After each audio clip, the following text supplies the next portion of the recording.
we turned our whole company towards attempting to land on the moon, to return the United States to the moon for the first time in 52 years. Nova-C uses an environmentally friendly mixture of liquid methane and liquid oxygen. Incredibly challenging thing like landing on the moon forced us to innovate. Intuitive Machines has built an entire space program to support these CLIPS missions. The company completed its lunar lander in a new facility at the Houston Spaceport, just down the street from NASA's Johnson Space Center. It's an autonomous Nova-C class lunar lander named Odysseus. Lunar lander arrived at Kennedy Space Center in Florida back in December. Since then, teams have been integrating the spacecraft to Falcon 9's second stage in preparation for launch. Go IM-1 and the Odysseus lunar lander. Falcon 9 has successfully lifted off from Pad 39A at Kennedy Space Center. An incredible sight to see. Odysseus lunar lander separation confirmed. Our Nova-C lunar lander has successfully separated from the second stage of the launch vehicle, autonomously commissioned, and made first communications contact with Nova Control. Our approach for landing is actually very similar to what Apollo did, which should be no surprise because the physics are very much the same. Let's honor this momentous milestone and prepare for the challenges and triumphs that await us on our lunar journey.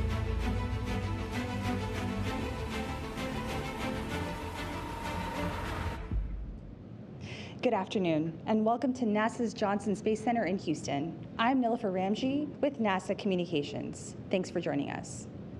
Intuitive Machines' lander, named Odysseus, carried 6 NASA science instruments to the South Pole region of the moon as part of the agency's Commercial Lunar Payload Services, or CLPS initiative, and Artemis campaign.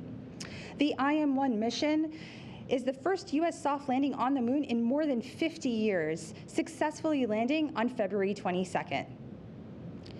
Joining us to provide insight on this notable mission and to answer questions, we have Steve Altemus, Chief Executive Officer and co-founder of Intuitive Machines, Dr. Joel Kearns, the Deputy Associate Administrator for Exploration at NASA's Science Mission Director at NASA headquarters in Washington, Dr. Tim Crane, the Chief Technology Officer and co-founder of Intuitive Machines, and finally, Dr. Sue Lederer, Project Scientist for CLPS at NASA Johnson. First, we'll start with some initial remarks from each of our briefers before opening it up for questions. We'll be taking questions in the room this afternoon and on our phone bridge. If you've joined us online today, please press *1 to add your name to the queue and ask your question. For those of you in the room, feel free to raise your hand and someone will bring you a mic. We'll now begin with opening remarks from Steve Altemus. Steve, take it away. Thank you, Nilofer. It's such an exciting day to be here at this time in the mission. Last time we talked, we were getting very sporadic data back and trying to understand the situation of the mission, but we've conducted a very successful mission to this point, and we expect to go to the completion of the mission as planned, with a little treat in store for us as we go forward beyond that over the next 2 and 3 weeks. I came over from Mission Control today, and the mission director for the white team in Mission Control, Jack Fisher, gave a little speech to celebrate Odie, our lander, on the surface, and what a magnificent job that robust, plucky lander did all the way to the moon and then on the surface to deliver back to NASA and our commercial companies so much data and information and science. It's just an incredible testament to how robust and like someone said, beastly that little spacecraft is. So we're really happy with that. Currently, in the Mission Control Room, Odysseus continues to generate solar power. We are projecting a time where the solar power generation will not allow Odie to continue sending down telemetry, but we will put Odie to sleep and expect to wake him up here in the next 2 or 3 weeks for a development test objective, which is actually to see if we can, when the sun illuminates the solar panel again, we get a signal back from this lander, and so we're excited about that point. Flight controllers are analyzing all the data that's coming down. We've gotten data from all of the payloads, commercial and NASA payloads to date, and NASA will talk about those. Dr. Sue will give you a rundown on what we've recovered. What we've gotten in terms of data on the vehicle is a tremendous amount of the guidance, navigation, control data, all the propulsion data, all the performance data for the vehicle that will allow us to completely reconstruct the mission and tell you all of the idiosyncrasies that went on throughout the mission, and we'll do a mission reconstruction and then evaluation on how the performance of this mission will play itself forward to missions 2 and 3 and subsequent missions. We expect that the planned mission was going to extend on the surface for 144 hours. We expect that Odie will sleep after that. We left every bit well, actually nothing left on the table. Every commodity, everything was used. All the helium was used. All the methane was used. All the power was used. And so we used up every bit of every ounce of consumables we took with us and generated on the way to complete this mission. So very excited about that. What we've done in the process of this mission, though, is we've fundamentally changed the economics of landing on the moon. And we've kicked open the door for a robust, thriving cislunar economy in the future. That's compelling. And so I think this CLIPS experiment, this first landing, this success on the moon, first time in 52 years, is really a point in history that we should celebrate as we move forward to subsequent missions around the moon. We could not have done this alone. This was truly an integrated global effort, and I don't think everybody was aware of that. We returned to the moon as a commercial company, but we had multiple government agencies that we worked with. We worked with NASA, of course, and multiple departments within NASA. We worked with the FAA, the FCC. We worked with the Eastern Range, all of those to get off the ground. We then had a whole series of international partners that we used as not only our lunar data network antenna dishes on the ground, but also in the supply chain. We had Australia, the United Kingdom, Japan, South Africa, the United States dishes, and KSAT dishes, KSAT based out of Norway, in India, Singapore, Dubai, French Guiana, and Mauritius in India. The supply chain, I got to talk about a little bit from Canada, MDA and Canadensis. Sweden, AAC Clyde Space provided that impeccable power system for us on the Odysseus lander.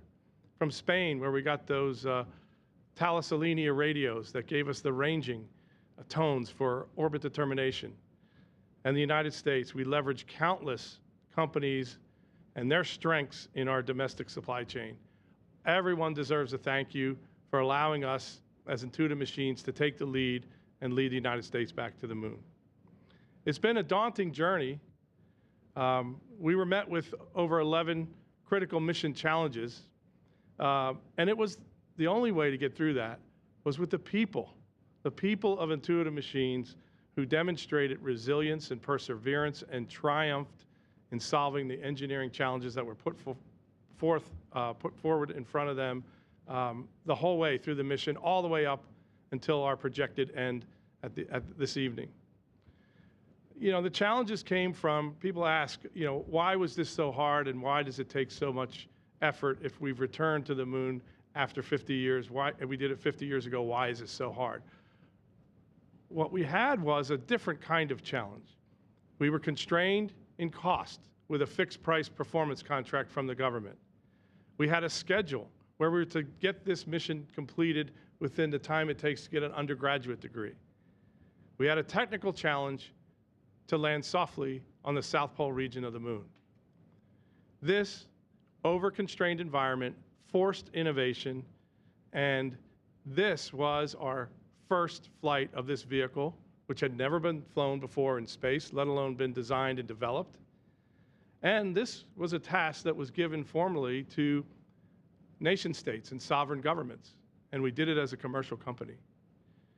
We did this by building a robust lunar program that could launch and land more than one time.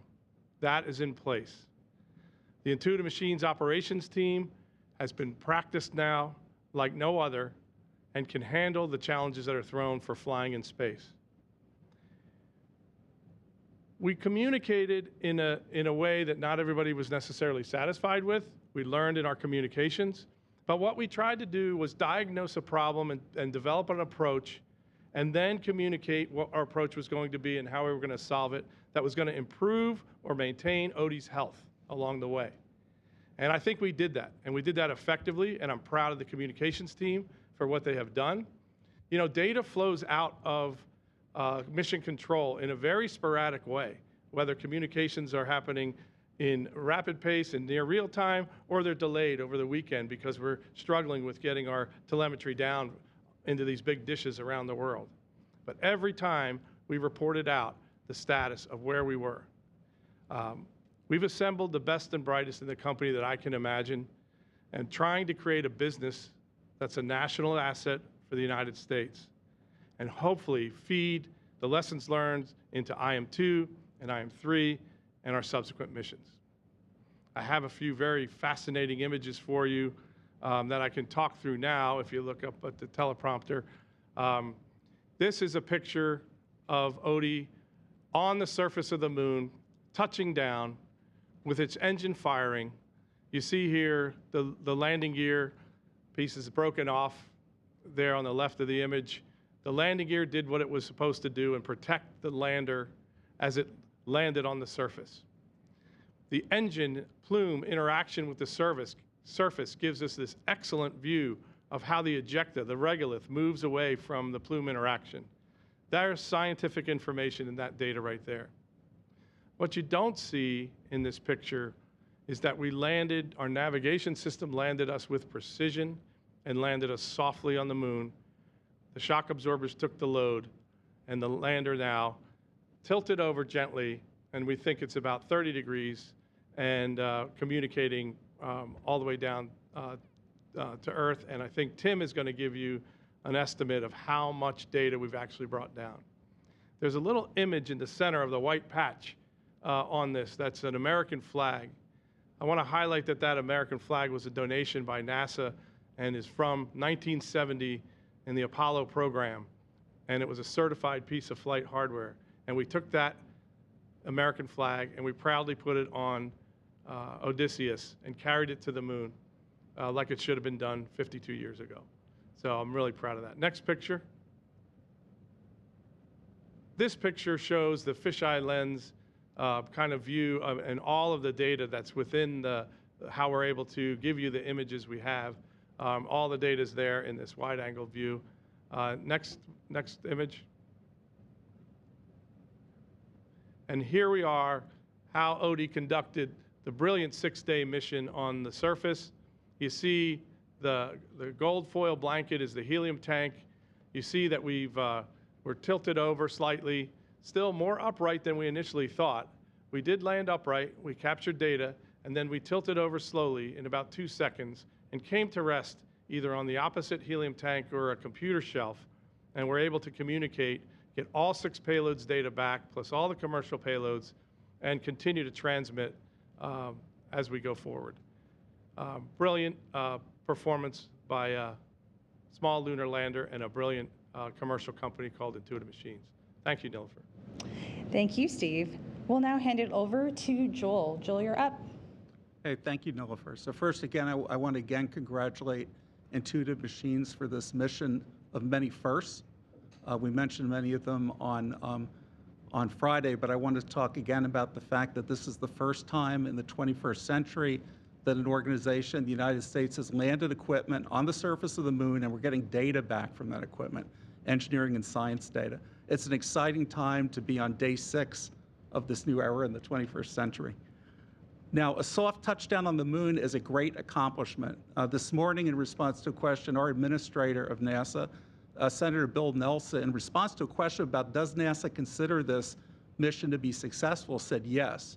This mission is a pathfinder. You can think of it as a flight test, a first step to get back to the moon, a pathfinder both for the more complicated and sophisticated robotic science landing missions that will occur in the future, and a pathfinder to get data for taking our human explorers back to the moon and to places on the moon that humans have never been before under Artemis. This also provides evidence for the first time that the commercial lunar payload services model, that is, that NASA could go out and purchase as a service, taking equipment to the surface of the moon and getting data back from the surface of the moon, can work. And it's the first time that we now have that evidence. It's also a soft landing at an extreme lower latitude on the moon, 80 degrees south, near the South Pole region. And I want to point out why this is so different, because as others have said, we get questions periodically that since Americans did land on the moon in the 1960s, and we haven't been back in a long time until setting on this new road of getting science and technology on the moon, why is it really that difficult? And I want to remind folks that, and again, what you have to do to get down to the surface of the moon, since there's no air on the moon, is in effect you have to ride a rocket all the way from the fast speed of being up in orbit all the way to practically no speed at a predetermined point on the surface at a predetermined elevation that you're trying to get to. And in effect, you have to bring down with you on the rocket all the fuel you need to slow down. So this is a very, very complex undertaking. And when we established the first set of CLPS landings, the first initial ones, internally at NASA, we discussed that the major goal was to soft land and get some amount of data back from our scientific and engineering investigations. And we can clearly see that we did get our cargo to the surface of the moon, and we have gotten data back, as project scientist Sue Lederer will talk about in a few minutes. There's also a lot of learning that comes out of this attempt. First flight of this new type of vehicle, Nova C, much of which Steve Altima has already touched on in his introduction, but also a lot of learning about orbit determination and use of commercial communication systems around the world. And I would like to point out that there were a number of organizations, as Steve said, that Intuitive Machines reached out to get either assistance or advice or information during the mission. We talked last Friday about Intuitive Machines' use of the onboard payload, the navigation Doppler LIDAR from NASA's Langley Research Center. But also there was close coordination and data from the payload Lunar Node 1 from NASA's Marshall Space Flight Center. There was a lot of support when requested from our Space Communications and Navigations program at NASA, in particular our Deep Space Network administered by the Jet Propulsion Laboratory in California. And also you will have noticed in the news that our Lunar Reconnaissance Orbiter, a NASA imaging spacecraft, did photograph the touchdown location of Odysseus on the lunar surface. And that required a lot of work by the Lunar Reconnaissance Orbiter project at Goddard Space Flight Center, the Lunar Reconnaissance Orbiter Camera Project, principal investigator located at Arizona State University, and others. Many of those elements together, although mostly you're hearing about CLPS with this mission, LRO, the scientific instruments we provided, and CLPS overall as part of NASA's Lunar Science Program, or the Lunar Discovery and Exploration Program. Again, this was a Pathfinder mission. There's going to be a lot of learning that comes out of it when the mission is concluded, both for the company whose mission this is, Intuitive Machines, and also for NASA as we look back how we operated during this mission. And now we're looking forward to the future CLPS landings coming up for Intuitive Machines. That'll be Intuitive Machines Mission 1. Will it take to the surface of the moon, again to the South Pole, NASA drilling and chemical composition determination equipment for our Space Technology Mission Directorate. And I'll turn it back to you, Nilofer. Thank you so much, Joel. Next up, we have Tim. Over to you. Thanks, Nilofer. Some appreciations that I would be remiss if I didn't offer up. First and foremost, as Steve said, our people, the amazing team of mechanics at Intuitive Machines. It is an excellent team, but it's also very efficient. We could not have done it without all of them. Every person was essential. And then behind them stands a network of family and friends who have sacrificed over the last couple of weeks to support us through some long hours and through some very exciting times on orbit. I would say NASA, not only for the moral and great technical support, Joel, that we've gotten in mission from DSN and from some of the payloads, but also for the vision going back for programs like Morpheus and AllHat, which established the technology that was the foundation and the concepts that we wove into Odysseus as a lander. SpaceX was a great partner working a very complex problem of fueling a cryogenic payload at the Cape. Our commercial payload customers for having faith in us. This is something that had not been done before. and they believed in us to see that we could pull this off. And then our LTN partners, we had people on the phone listening with the most delicate instruments from Cornwall, from Kentucky, New South Wales, Okinawa, Bangalore, Karoo, Heart of Beatstock, among others, and really felt like we were part of a global team as we found a way to reestablish science and data communications with Odysseus on the surface of the moon. There were a number of firsts on this mission. We're particularly proud of our cryogenic propulsion system. This was the first time, again, that a cryogenic payload has been fueled on the pad. The first time a flight of a composite overwrapped linerless cryogenic tank has been attempted and succeeded. The first time a Methalox engine has been fired in deep space, fired repeatedly in deep space. We enjoyed the fact that we set the record for length of an engine firing with our lunar orbit insertion, and then broke it the next day with our powered descent. So that was good company to be in, we thought. It's a deeply throttling engine. We used thermodynamic venting systems for cryogenic cooling, inline processing of optical imagery, which enabled us to land safely. And then we collected a ton of multipath data from the lunar South Pole region using our multiple antennas and radios. There are 4 things that we could not test before launch. We tested every system in part and in whole where we could. There were 4 things we could not test, and that this flight was going to validate for us. We could not test a fully loaded liquid oxygen, liquid methane vehicle through launch loads and vibes. No such facilities exist. You have to do the analysis, and you have to launch to see if your design holds. It does. You cannot test the free flight control of a main engine in 1G, 1 Earth gravity. You have to do that in space. And we did that with our commissioning maneuver and our trajectory correction maneuvers. We could not test our lunar telecommunications network with our radios at lunar distance. We simulated it, we emulated it, we had to actually go into space to do the final test. And then we could not test our camera performance at the moon unless we were there. These were the 4 critical challenges as Chief Technology Officer that I knew we had to overcome and we had to demonstrate proficiency in. And I'm proud to report that we have checked all of these off, and we have a strong foundation for Intuitive Machines Mission 2, which will be coming up later this year. What does the future hold? Number 1, more cameras. The message is loud and clear. We need more cameras.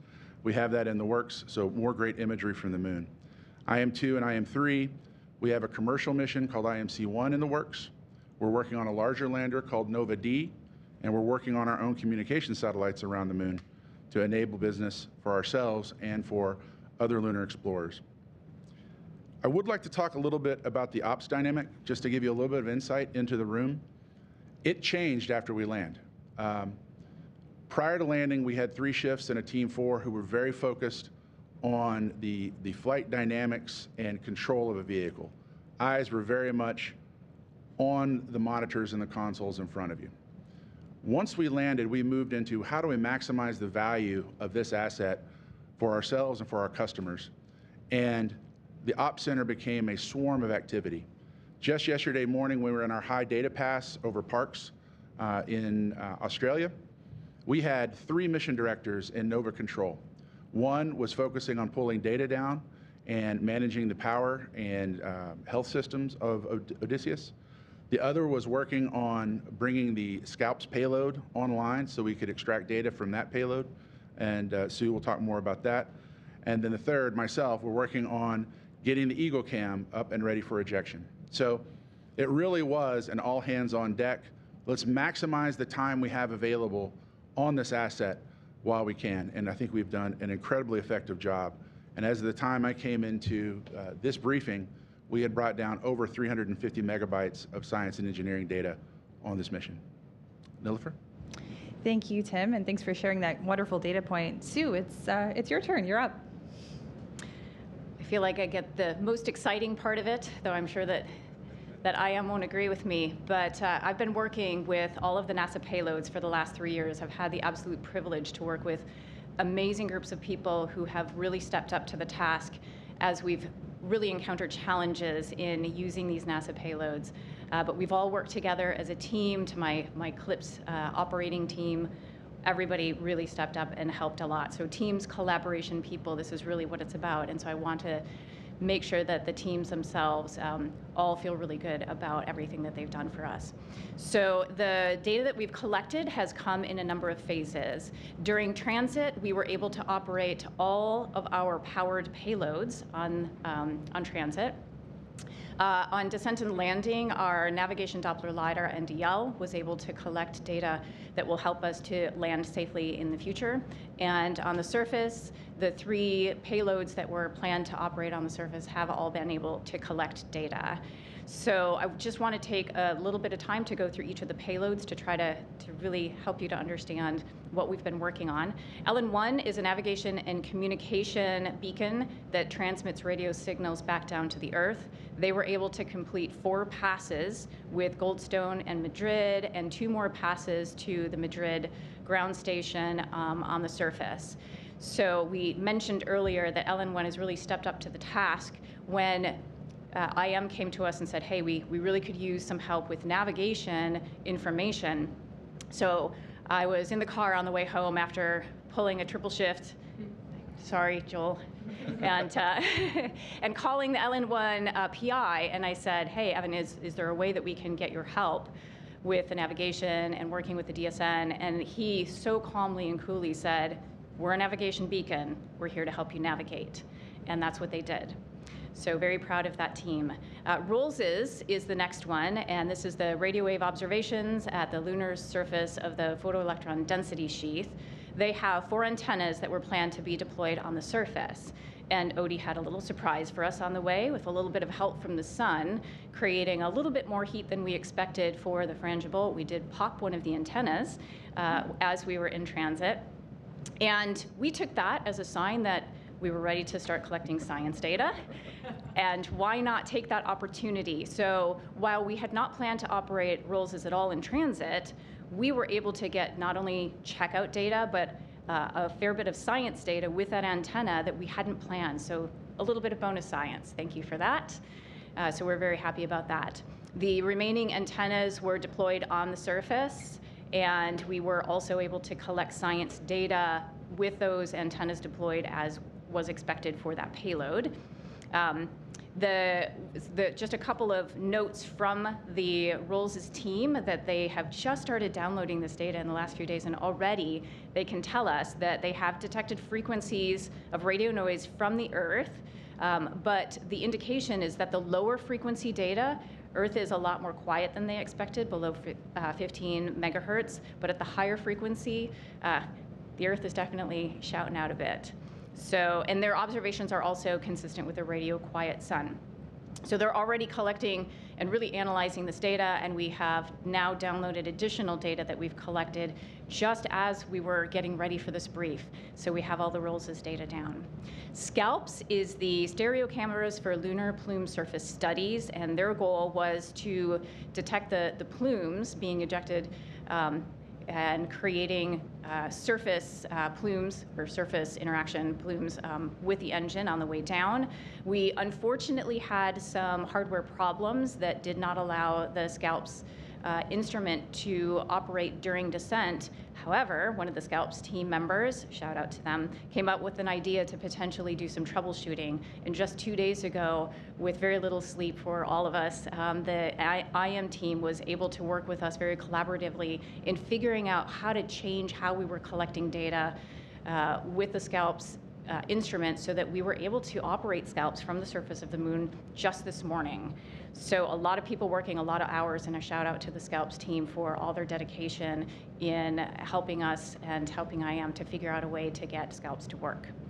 NDL is the navigation Doppler LiDAR. It's for precise velocity and range sensing.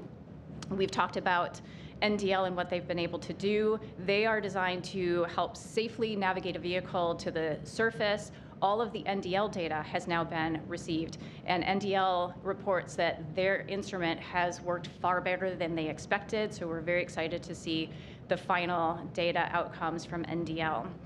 RFMG is a radio frequency mass gauge. They were able to collect data while we were tanking on the surface here on the Earth before we launched. as well as loading those propellants on the launch pad, also during coast in the zero gravity of environment of space that this allows us to do. It's very hard to do that if you don't have gravity pulling down your propellant. As well as during descent to the surface of the moon, as well as in lunar orbit. So we collected a lot of data with RFMG, and this is the first time that RFMG has been integrated into a propulsion system. Their results are really going to help us with guiding the future improvements of technology and integration for future Artemis missions, both to the moon and hopefully to Mars as well. And then finally, the LRA is the Laser Retroreflect Array. And we've been doing some talking back and forth over the last 6 days to figure out whether or not it was possible to range to the retroreflector. And hearing from the PI of LRA, we do believe that the NASA LRO is going to be able to use their LOLA laser altimeter to range to LRA. So we will be working on that in the coming months, and very excited to have a location marker on the moon at 80 degrees south, so that this is going to be great for navigation in the future. So I know that Joel said that we've had 6 days, and I would actually say that we've had 13 amazing days. So we are at lucky number 13. In the first few days, we struggled to get communications, but the perseverance of the IM team, just not willing to give up, working with us, and as Steve noted, as soon as we landed and we started getting into what are we going to do and how do we do this, their team pulled us. They came down to our NASA back room and said, we need to work this. Come work with us, and pulled us all into mission control. So we were collaboratively working together to find solutions so that the spacecraft could live, the payloads could get their data. And instead of ending up with a few bytes of data, which was the baseline goal for us, we've gotten over 50 megabytes of data, which we went from basically a cocktail straw of data coming back to a boba tea size straw of data coming back. So we're all very excited now that we have gotten a lot of data back from the surface of the moon. So again, a shout out to the collaboration of the teamwork from the payloads, from the CLIPS operations team, from DSM, from IM. We've all worked together. It's the people that really make a difference and make sure that we go from how do we overcome challenges to how do we have this incredible success. And that's where we're at today, is with incredible successes for all of our payloads. Back to you, Nilofer. Thank you so much, and thank you for all of our briefers for their comments today. What we'll do right now is open it up for questions. So for those of you in the room, just raise your hand and we'll bring a mic over to you. And if you're on the phone bridge, please dial *1 to get your name in the queue to submit a question. Once your name is called, please state your name and your affiliation and to whom you'd like to direct your question. If you find that your question's already been answered, please press *2 to withdraw it. Let's kick it off with Gina Sinceri. I'm going to start with Steve. You said 11 points was kind of do or die. Could you tick-tock for me what those 11 points were? Yeah, I'll defer that. I have that. I'll defer that to Tim, who's got the technical background to talk of those in a little more detail. Yeah, there were a number of things we had to overcome, and some of them actually, Gina, began before flight. So we had warm methane on our first day of flight, and we had to work with SpaceX to adjust that and get ready to go for the second day. And so we overcame that. I think we published the Star Tracker issue, which was we had too tight of a tolerance check on a numerical condition for the measurements coming out of the Star Tracker. That prevented our vehicle from staging all the way to a sun pointing power positive. So we had to patch the interface with the Star Tracker to fix that. If we don't fix that, the mission ends very quickly, but the team was very effective on that. Another one that probably ticks off a few of those, we discovered in our commissioning maneuver that we had a drift in the yaw channel of our main engine control. So if you'll hand me micro Odie. During a main engine burn, the way we steer the vehicles, we actually gimbal the motor, and so you turn it one way and it helps provide control on these two axes. We were drifting to one side during the commissioning maneuver, and then we saw it again in TCM-1. So what we had to do to troubleshoot that was to come up with scenarios where our engine geometry understanding and control would lead us into that drift. We knew we could do the small burns, but it was not going to be sufficient for the longer burns of LOI and power descent. So we did a couple of troubleshooting steps there. One was we moved the CG estimate on the vehicle around, which we suspected wasn't really the case, but it mimicked the signature we were seeing. And then we did a patch to our engine geometry, which was what we call an iLoad set, or parameters that the software reads kind of from a flat file. We updated our iLoads to redefine the engine geometry because we began to understand that under full thrust load, the geometry of our actuators was slightly different. And so we're able to patch that, and that led us to the successful LOI and the successful power descent. I will tell you that on the day of landing, when we watched the pointing control come across the consoles, it really looked like a video game. It was so good. I had never, in any of our simulations, seen the engine perform as well as it was after we had tuned it up through those burns. But if we hadn't done that, then we would not have been able to land on the moon. So those were some big steps for us. We published a few things about learning how to chill our engine in. We do have a cryogenic engine. We have to chill the metal of the engine itself before we can fire the engine. Our first commissioning maneuver, we didn't get it right on the methane side, and we had to try again, and we fired successfully, but not on time for the commissioning maneuver.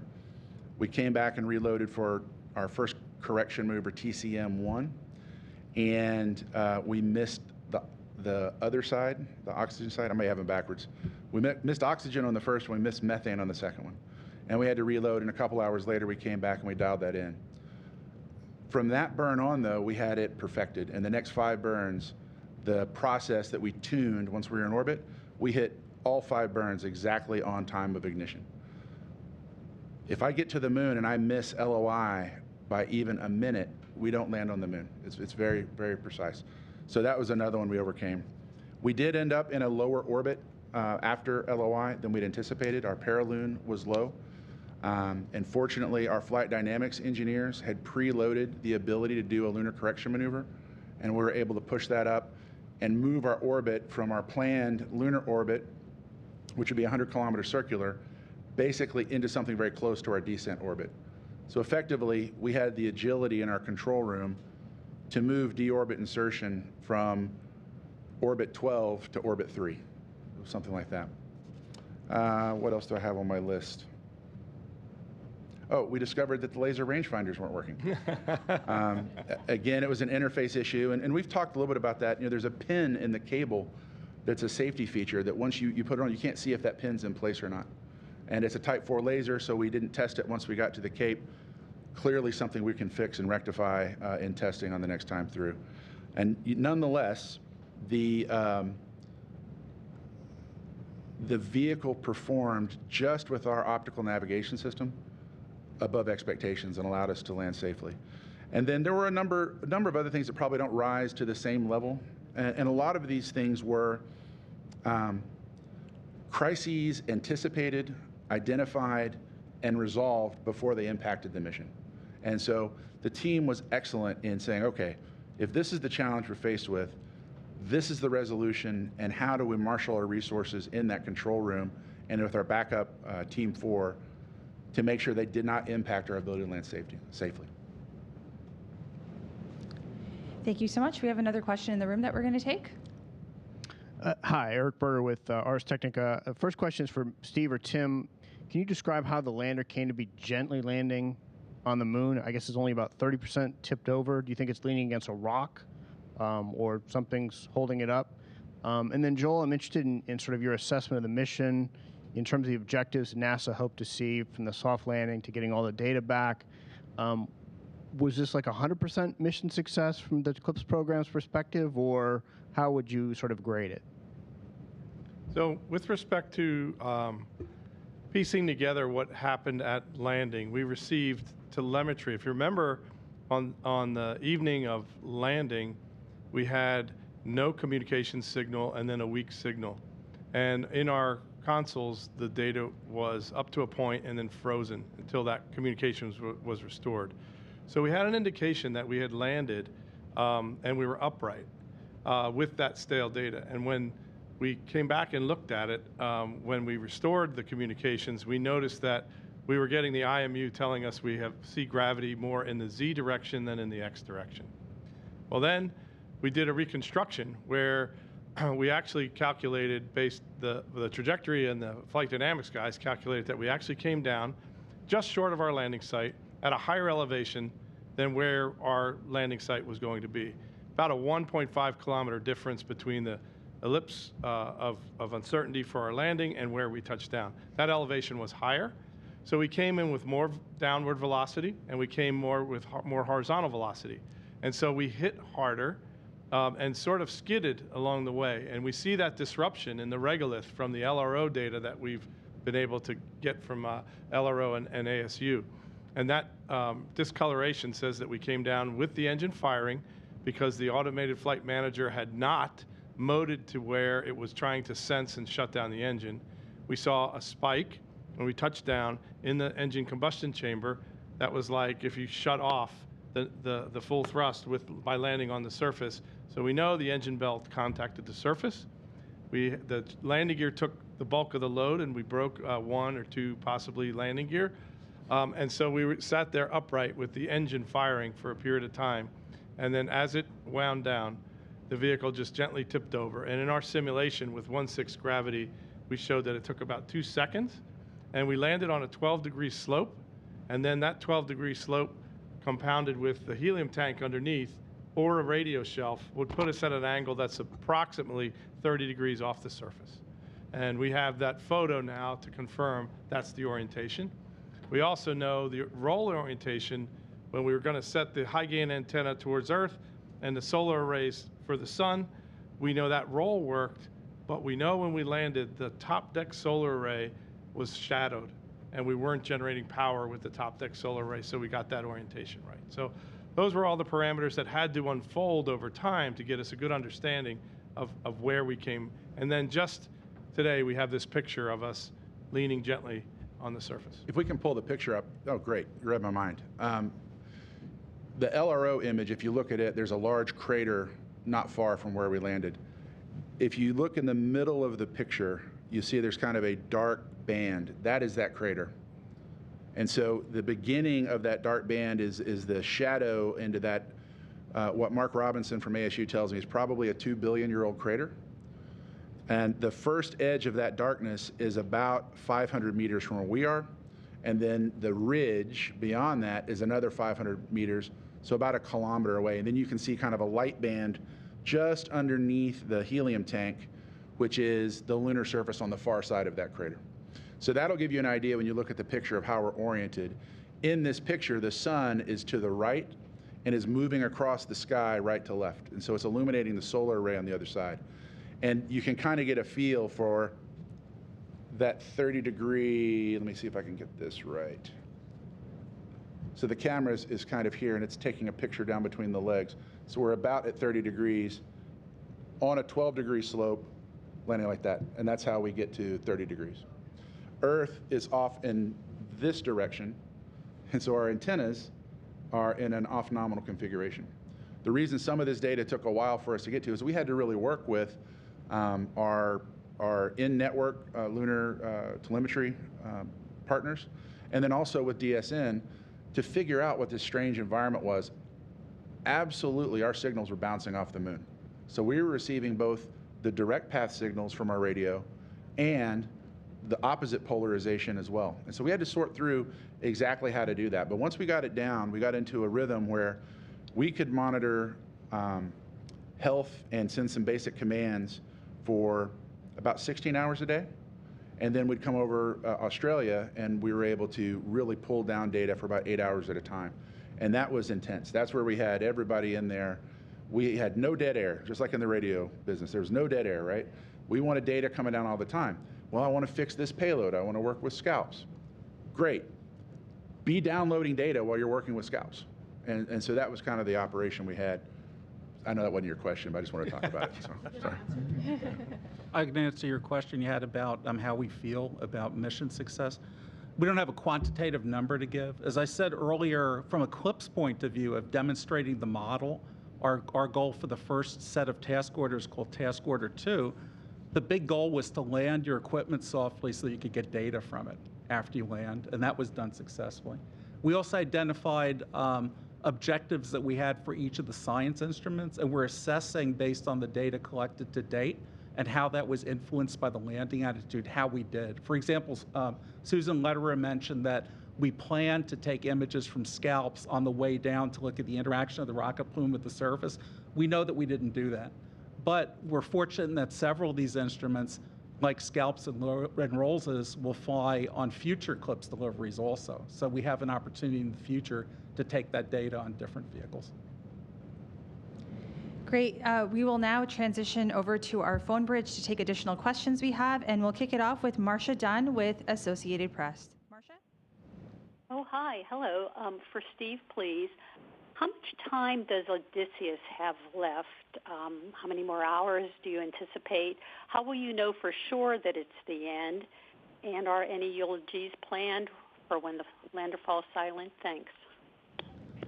Well, I think what we're going to do is kind of tuck Odie in for the cold night of the moon and see if we can't wake him up here when we get the solar noon here in about 3 weeks. So we know through that we are degrading in power, and we expect that within about 5 hours or so from now is when we will be at a point where we will no longer have commanding or telemetry coming down. We are going to leave the computers and the power system in a place where we can wake it up and do this development test objective to actually try to ping it with an antenna and see if we can't wake it up once it gets power again. So that's the plan. And if you recall, the whole idea of this mission was not to live as long as you could on the surface. This mission was intended as a scout and a pilot mission to go land on the surface, collect the data, and then the cold of night was going to take the lander and where it would sit there quietly for the rest of the time. We accomplished that. And so now, extending to get additional data beyond that planned mission end and quiet power down of Odysseus, we expect that there may be another opportunity here in a couple of weeks to take a look at it again. So no eulogies planned, Marcia. Only celebration and cheering. Thank you so much for that. Next up, we have Joey Roulette from Reuters. Joey?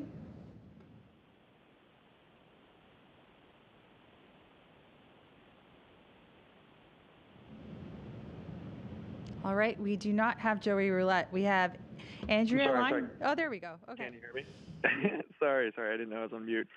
Question for Tim or Steve. I'm just curious what you think the chances are that you guys will be able to wake it up after that lunar night, since that wasn't part of the mission goals, right? And what does that hinge on? What do you guys want to see? And then I guess for Steve, how do you ensure that other companies are aware of the problems that you guys faced? Are you looking to share the lessons learned from this mission with Astrobotic and Firefly, maybe? Thanks. Well, I can address the surviving the night. You know, the real limiter, the number one limiter we face is the batteries. Batteries are a chemical asset. That chemistry does not respond well to deep cold. And so if something happens to the batteries for 14 days of less than 250 degrees, then we won't be able to come back up. And the batteries absolutely are not tested to that level of cold. Neither is our flight computer or our radios. If we asked our vendors to tell us what the probability was of surviving the deep cold of the moon, they would not put it in writing, and so well, they shouldn't.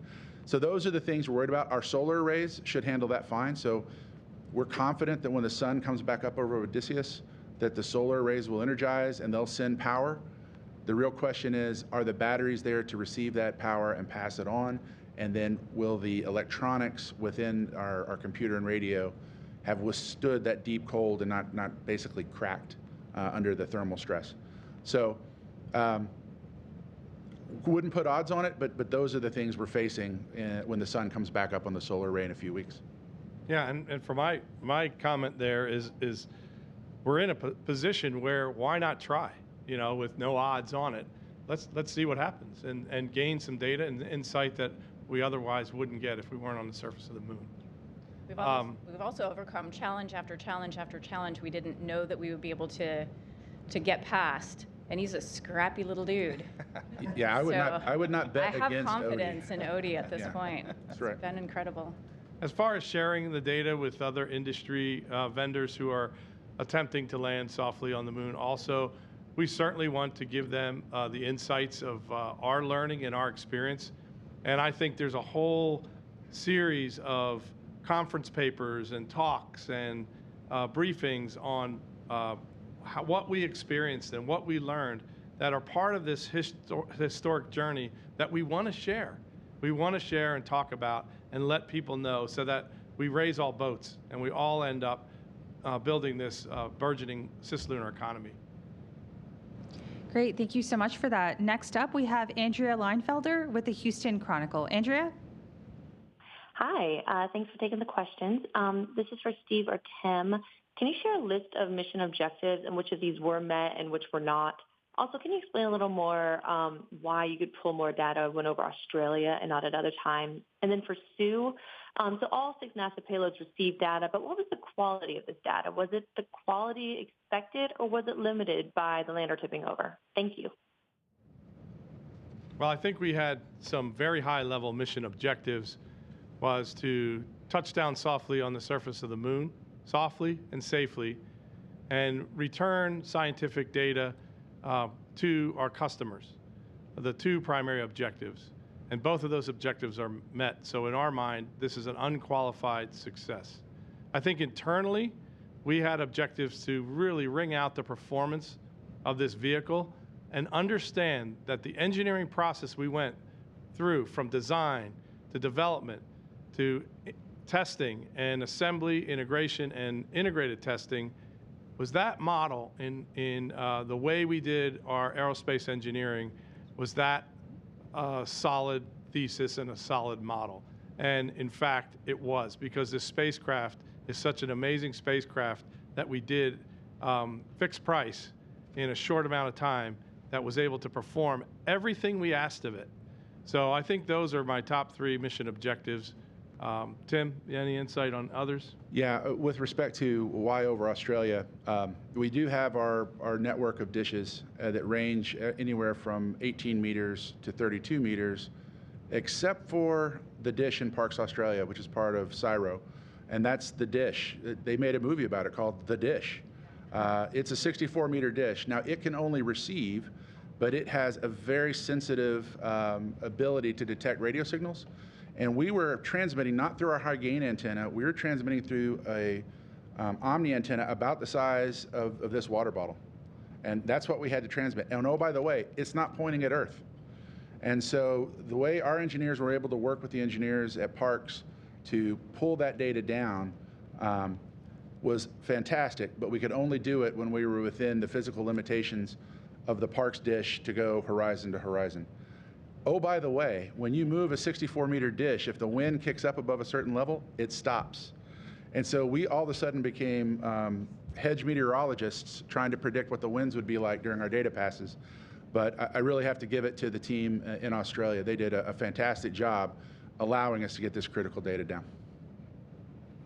You also posed a question about what was the quality of the NASA instrument data that came back. I'll turn that over to Susan Lederer to address, but I'll point out that part of the goals for each instrument on this initial mission were to make sure that the instrument functioned, that it was fed power, could pass commands into the instrument data back to the ground. You could think of that as kind of operational demonstrations. Then there would be engineering data that the instrument would take, and then finally there would be the measurements that would be taken that you could think of as being the science that comes out of the instrument. So Susan, could you say a few words about the quality of the data that you've seen? Yeah, absolutely. And it of course depends on which payload you are working with. Some have gotten more data, some have gotten all the data that they were hoping for. Bottom line is that every payload has met some level of their objectives, and we're very excited about that. Joel mentioned that we have tech demo instruments that are on board. They have now graduated to have actually been navigation instruments that I worked with IM helping them to land safely on the surface, both LN1 in transit as well as NDL on descent. So we're very proud of our payloads. We're very excited to start pouring through the data. And in fact, on my way here, I was listening on the loops as data was being downloaded just hours before, and in fact, just before we walked into the press briefing, indicating that all the data that we've taken is now on the surface. So our payloads are very excited about being able to now analyze this data. So I want to give them all a chance to rest first, and then we'll get into at what level have we succeeded. But everyone has succeeded at least in some of the objectives. So I have a question for Sue and Joel. If Odie wakes up in 2 or 3 weeks, do you want to turn your sensors back on? Absolutely. The scientists always want more data. More data. We'll give it a try. As do the engineers. Great. Great. Thank you guys so much for that. Next up, we have Chris Davenport with the Washington Post. Chris? Hey, all. I guess for Steve and Tim, I was just curious if you could talk a little bit about that safety switch, which you, I think, said was sort of like the safety of a gun, and it wasn't switched to enable. Just curious what happened there, how something so important could have been overlooked. And then for Sue, a quick follow-up on what you were just saying.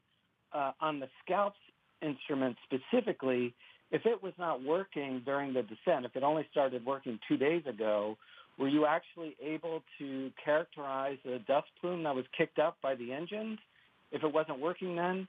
I'm just sort of curious if you are able to get a sense of how an engine will interact with the lunar surface and disturb it, if you'll actually be able to sort of perform that analysis. Thank you. Chris, for your first question, we have a difference between the engineering development units that we use on the ground for the laser rangefinders and the flight units that were on the vehicle. When we tested the laser rangefinders on the ground, the engineering units did not have that safety enable switch, if you will. When we tested the flight lasers on the ground, we had ground support equipment feeding the power to those units.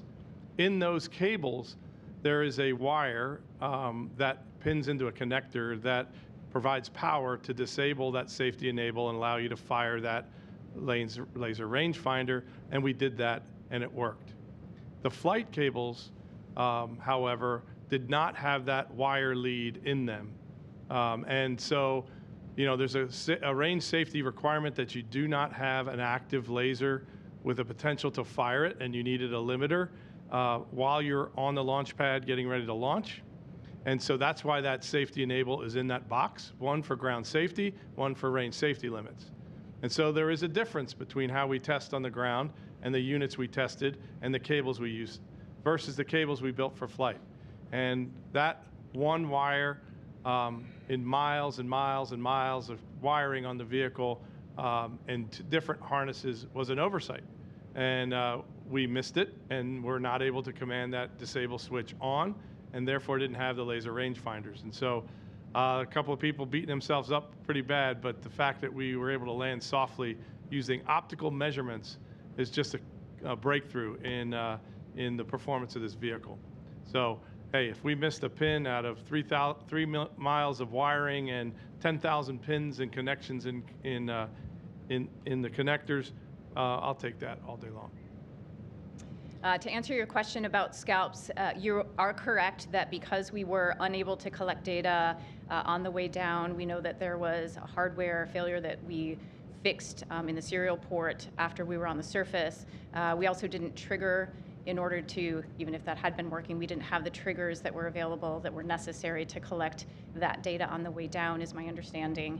And so we were not able to collect the data for the plume surface images that Scalps was to take. However, a couple of upsides is that not only were they able to meet some of their minimum success criteria, surviving launch, completing transit checkouts, they were able to do a transit checkout on the surface. And this is important for them because there is another mission, as Joel mentioned, the Firefly mission that's coming up later this year has another version of Scalps, so they will be able to use that data to better plan for what to do for Firefly. And then in addition, there were certainly images that were taken by the other cameras that were on board. And just before this conference press conference started, we did hear from Intuitive Machines that they are absolutely happy to share those images that they collected with their cameras. We have seen some of them, and we see some of the plume coming up from the surface, and they are willing to and very happy to collaborate with Scalps to share those images so that Scalps can use that data to do some analysis of the plume surface interaction between the engine and the dust on the lunar surface.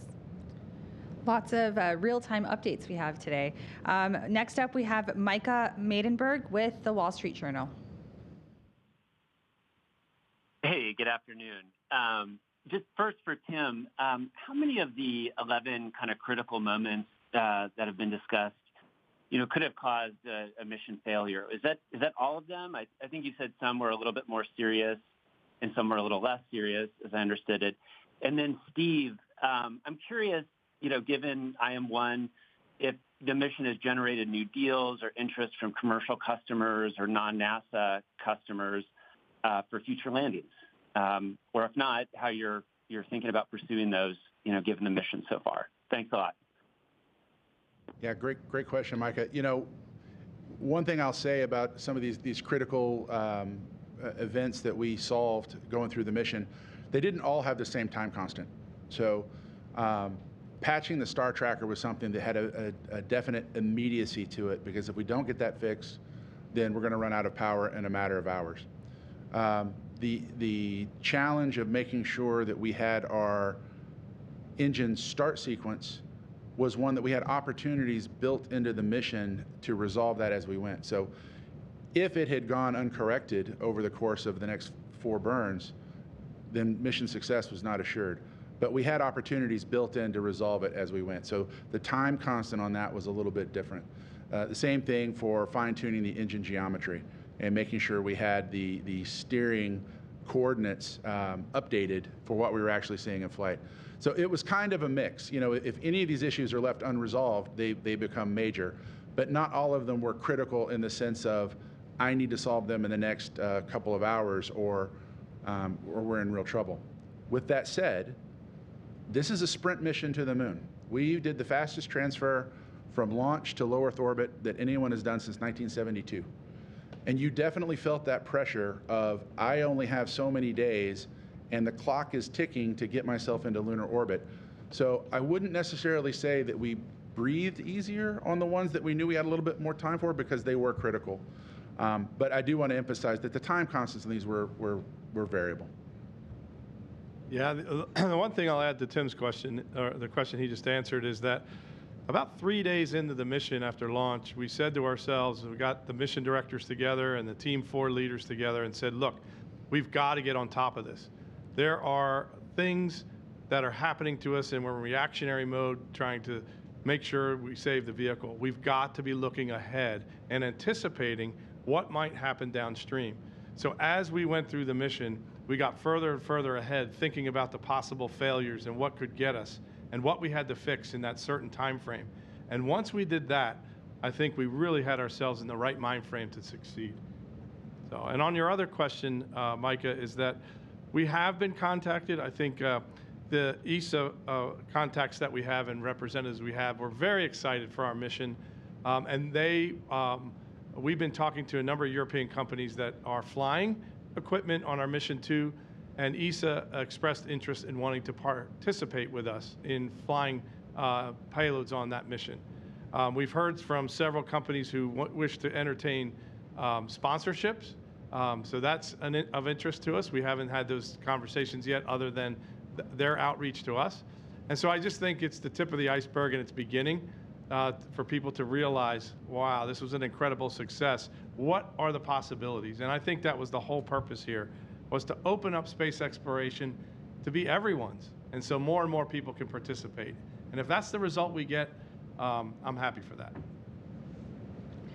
Great. We have quite a few questions we want to get through this afternoon. So next up, we have Jeff Faust with Space News. Jeff? Good afternoon. A question for Tim or Steve. If you had a working laser rangefinder, how would the final phases of landing potentially played out differently? Would you have been able to recognize you were approaching an area of a higher elevation and adjusted the landing appropriately so that you would touch down more softly, or would the slope of the landing area have made it difficult to land anyway? And then also, we heard on Friday about the Herculean efforts you made to incorporate the NDL data into your software. Did that not help on the final phases of the landing? How did that play out? Thanks. Yeah, great questions, Jeff, and I'll try to be brief because Nilofer's asking me to. If we would have had the laser rangefinders, we would have nailed the landing. We actually have a terrain map built in to the system that anticipates the terrain we're going to fly over. It is robust to variations in that terrain. We've tested it for robustness to make sure that if we're off a little bit, it doesn't throw us off, and then it converges at the landing site. I'm confident if our laser rangefinders had been integrated in the system, we would have absolutely hit the bullseye. With respect to the NDL, what we had done, we absolutely succeeded in wiring the measurements in to the laser rangefinder registers. We absolutely succeeded in remapping the geometry of the laser rangefinder laser beams to what the NDL laser beams were. And we did all of that in the navigation algorithm. The part we missed was there is a data valid flag that's set all the way back in the laser rangefinder itself, and we needed to populate that in the navigation software that we patched to basically hard code it to 1. And because we missed that, the navigation algorithm said, you've got measurements, but I don't see my data valid flag that I'm expecting from the original laser rangefinder. So those did not process after all. So basically, we landed with our IMU and our optical navigation data flow algorithms, which were unique. It's the first time anybody's flown this algorithm, and it exceeded expectations because we lived to tell about it. Thank you for that, and thank you for your brevity. Next up, we have Adam Mann with Science News. Adam? Hi there. I guess this is a question for Steve or Tim. Would you say that the lander has performed about what you expected, or has it kind of like exceeded what you would have hoped by this point? Well, I think we'll both answer with as brief as we can, Tim. So, this lander has exceeded all my expectations of how it was going to perform. When we look at the systems today, nothing broke. The landing gear was subject to an environment that it was not designed for, a harsher landing that was outside its design limits. Everything on the spacecraft worked. We had single string items, we had redundancy, dissimilar redundancy, we had all kinds of protections that we could put in place within the limits of our schedule and budget. But man, this was a very robust lander I'm very proud of. And the little bit of a wire issue here or a little enable switch over there, those minor things are easily corrected. But when I think of major redesigns, we're thinking about adding cameras and adding antennas, things like that. But really a robust, I think somebody called it a beastly lander. Yeah. Scrappy little guy. Scrappy little guy. Absolutely, Odie exceeded expectations in every effort, every area. And one thing I would add to that is our operations team and what they had preloaded in for how to use this machine on its way to the moon and how to command it and to respond to different conditions was masterful. And the vehicle responded to all of those commands. It responded to every demand we put on it well above expectations. And so it set the bar high for IM2. Thank you so much for that. Next up, we have Leonard David with Scientific American magazine. Leonard? Yeah, thank you. Maybe for Steve, I love the term overconstrained led to innovation. Maybe you could break that out a little bit. And I'm curious about IM2 as far as the launch date, what you see, and how would you gauge that particular landing area, Shackleton Ridge, compared to this? How would you gauge the difficulty for IM2? Okay, so on the first part is you know, there's a lot of organizations that have an innovation officer or have innovation initiatives, and I'm not quite the believer in that. What I see firsthand from this effort of trying to go to the moon and return the United States to the moon for the first time in 50 years is that the innovation came from being absolutely overconstrained, where you didn't have enough time, you didn't have enough money, and you were trying to tackle a problem that seemed almost intractable. And so with that said, we put a culture in the company of Intuitive Machines that there is no giving up, there's only perseverance, and there's only losing if you give up. And so find a way around it. If you can't test it one way, you have to test it another way. You can't have an unlimited budget. And knowing those constraints, you have to run lean and with agility, and innovative ideas come out in the form of all kinds of inventions and techniques. Just like how we produced this one-of-a-kind, brilliant LOX methane injector for our main engine. We were able to get to a process where we produced a power head for the engine and injector every 10 days and then test it on the stand. We'd 3D print it in 5 days, post-process it in the machine shop, get it on the mobile test stand and fire it and characterize it in 10-day increments. We were able to build 40 injectors in the period of time that we needed to build that engine and make it fly. And you know what? It flew perfectly. So that's an example. And I think there's a whole case study to be done on how we've done this lean, agile development that could be quite disruptive to aerospace in the way we've set the bar for a new price point for going to the moon and opening up the cislunar economy. The other one for Mission 2, I have so much more confidence knowing that the flight control, the propulsion system, and in fact, these algorithms, navigation algorithms that Tim talked to, can put us down in an area of craters and shadows, and they can put us down with precision. And that precision is what's needed if we're ever going to get to the South Pole. The fact that we had this trial run to the South Pole region, and we did it without a laser altimeter, only gives me confidence that when we put those laser altimeters in, we're going to stick that landing. Thank you so much. Christine Fisher with CNN. Christine? Thanks, guys, and congratulations, everyone. Steve, 2 questions for you. First, can we get a quick update on Eagle Cam? And number 2, when I interviewed you before launch, we talked about the competition with China, and you said, you know, I don't think that all competition is bad. I'm curious how you view this moment in the context of that competition, given that you just landed a spacecraft in the same area where both NASA and China have stated plans to build a lunar base. Thanks. Number 1, with respect to Eagle Cam, what an amazing team of faculty and students at Embry-Riddle Aeronautical University who put their heart and soul into an ejectable camera that would come off of our Nova C or Odysseus lander and eject to the surface.